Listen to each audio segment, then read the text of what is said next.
به نام خداوند دوست که هرچه دارم همه و همه از عشق و لطف اوست. سلام بر دوستان نوری عزیزم،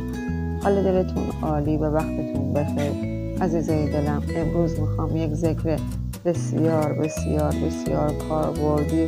قدرتمند و تاثیرگذار رو به شما عزیزان معرفی کنم، چرا که میدونم خیلی از شما عزیزان بارها شده دوست داشتین حرفتون و خواستتون رو بزنین و طرف مقابلتون پذیرای اون باشه و جواب مثبت به شما بده، و یا دوست داشتین که در دادگاه و یا مسابقه‌های کاریتون همه چیز به نفع شما تموم بشه و حرف شما مورد قبول و تایید و باور طرف مقابل قرار بگیره. عزیزای دلم، این ذکری که من میخوام به شما معرفی کنم ذکر یا بدو است که خیلی بسیار قدرتمنده و بعضی از عزیزان یا بدو هم به این ذکر میگن. ذکر قدرتمند یا بدو رو به همین روشی که در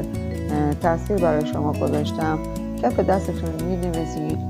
و با هر رنگ و خودکاری که باشه هیچ اشکالی نداره. فقط نکته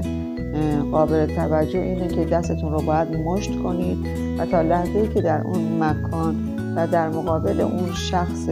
مورد نظر قرار نگرفتین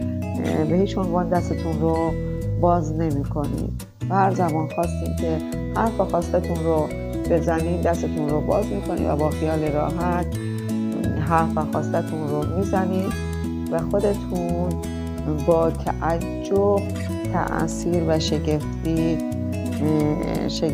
و قدرت این ذکر رو به چشم میبینید. عزیزای دلم، مثل همیشه در پناه خداوند عشق و نور بیش از پیش بدرخشید.